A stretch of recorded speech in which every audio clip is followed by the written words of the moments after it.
Viewer discretion is advised. Welcome back, guys. So I need to address something real quick before we get into today's video. Hate comments. Yep. Even as a small channel, you get a bunch of those. On my Joshua video, I was getting a ton of hate comments. One of them is still up in the comments, which is fine. But I have made it to where my comments are now held for review. So I will be going through all of those anytime I get a comment, accepting the ones that are decent and getting rid of the ones that are hate. There is no reason that you should be hating on anyone's video, really. If you don't like it, then leave. Nobody is holding you hostage and making you watch something that you don't like. I'm gonna be standing up for myself and my channel. There's no reason that you should be hating just because you feel like it. If you don't like my videos, then simply leave and find something else to watch. Because I will not be tolerating all of the hate. For the ones of you who have been supporting me, I love you guys so much, and thank you for supporting me and helping me become better at what I'm doing. But for the haters, again, thank you, because you guys hating boosts my stuff. But at the same time, are y'all okay? Do you need somebody to talk to? But for the haters, yeah, you just need to leave, because nobody's gonna tolerate that. And I know that this video, just because of this intro, I'm probably gonna get a lot of hate, and that's okay, because it's not gonna affect me that much, because all I gotta do is just click one button and they're gone. So thank you for the ones who have been supporting me, and bye-bye to the ones that have been hating and don't like them. Thank you. Hey guys, so today's video is gonna be on Charlie Brandt. His real name is Carl, but for his life he went by Charlie. And one thing before I start is his mom. Her name, there's two pronunciations. There's the English version and the German version.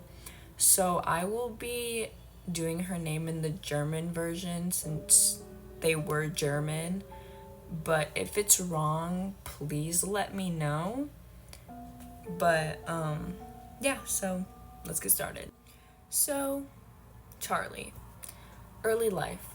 Carl Charlie Brandt was born February 23rd, 1957, to Herbert and Inze Brandt, two German immigrants who settled in Texas before moving to Connecticut.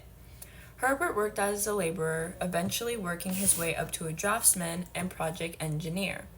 Charlie was considered a good student, but was shy and had difficulty adjusting to new surroundings, as he and his family moved around a lot. So right off the bat, we have the 1971 murder. And this was honestly the biggest turn. So on the evening of January 3rd, 1971, after the children had turned in for the night in their Fort Wayne home, Herbert was shaving in the bathroom while Inze, who was 8 months pregnant, was taking a bath. Charlie, then aged 13, suddenly walked into the bathroom and shot both parents at point-blank range with his father's handgun, which he had taken from a dresser. I have never heard a serial killer who started out that young. And I have seen a bunch of documentaries on different types of serial killers, but not one have I heard at least starting under the age of 17. So after, Charlie then entered his sister Angela's room and attempted to shoot her, but the gun would not fire. After a physical struggle, Angela managed to calm her brother down by promising him that she would help him figure out what to do. Angela eventually convinced Charlie to go upstairs to retrieve blankets for their infant sister, who was unharmed, before fleeing the house and seeking help from neighbors. After pursuing his terrified sister outside, Charlie knocked on his neighbor's door telling her, "I just shot my mom and dad."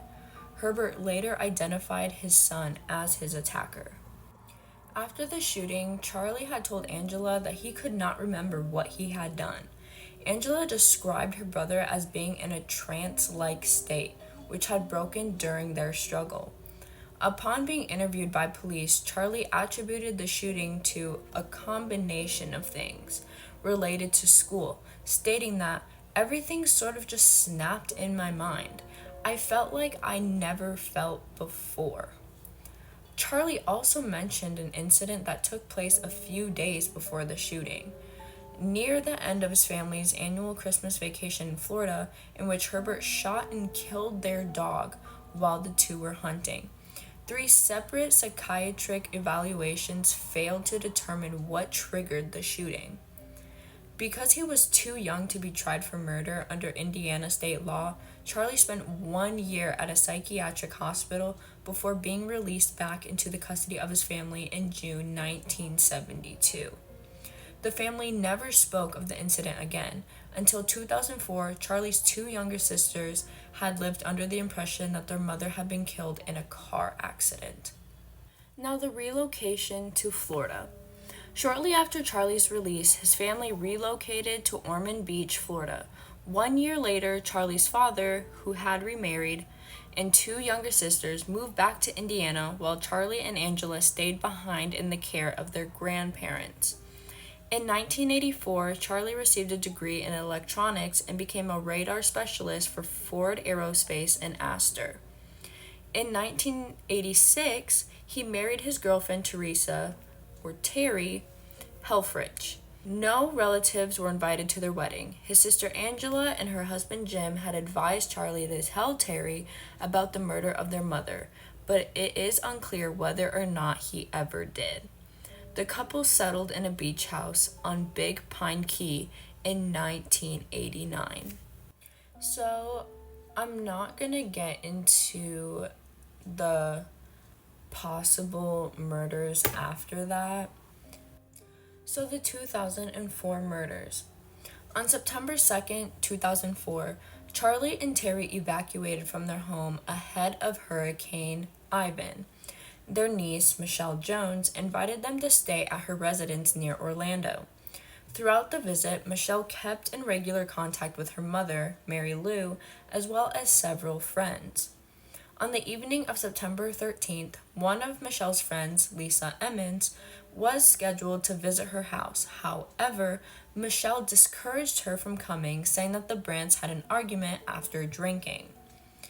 After that night, Michelle stopped answering telephone calls, which alarmed her acquaintances. On September 15th, another one of Michelle's friends, Debbie Knight, went to her house to check on her while on the phone with Michelle's mother. After finding the front door locked, Debbie tried to enter the house through the garage, where she found Charlie's decomposing body hanging from the rafters. He had hanged himself using bed sheets. Debbie contacted the police, who entered the house and found the bodies of Charlie's wife and niece. Terry had been stabbed 7 times in the chest while laying on the couch. Michelle had been decapitated and disemboweled, with her heart and organs removed, and her head was placed next to her body. The weapons used in the crimes had been knives from Michelle's kitchen. Following the discovery of the bodies, a search of Charlie's residence on Big Pine Key revealed a lot. That he was a monthly subscriber to Victoria's Secret catalogs, had an extensive collection of surgery-themed books, posters, and clippings, and regularly searched online for autopsy photos and snuff film websites depicting violence against women. Police determined that Charlie's murder of Michelle indicated past experience, and because he traveled often due to his job, police checked cold cases in Florida that matched his apparent mode of operation. They also launched requests for similar inquiries in the US and abroad. The investigation uncovered evidence linking Charlie to the 1989 murder of a woman near his home. 38-year-old Sherry Parisho partially clothed body was found on July 16, 1989, floating in the water near the North Pine Channel Bridge at Big Pine Key, where she lived on a dinghy. Is that like a boat home or something? Can someone tell me what that is? Her throat had been slashed and her head had been nearly severed. Like Michelle, her body was extensively mutilated and her heart was removed. Sherry was found less than 1,000 feet from where Charlie lived, and he matched the composite sketch of a man seen crossing the US Route 1 near where Sherry was discovered on the night she was murdered.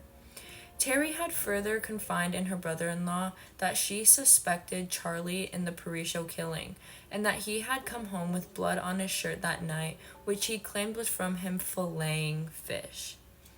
Based on this evidence, Monroe County investigators determined that Charlie killed Sherry and officially closed the case on May 6, 2006.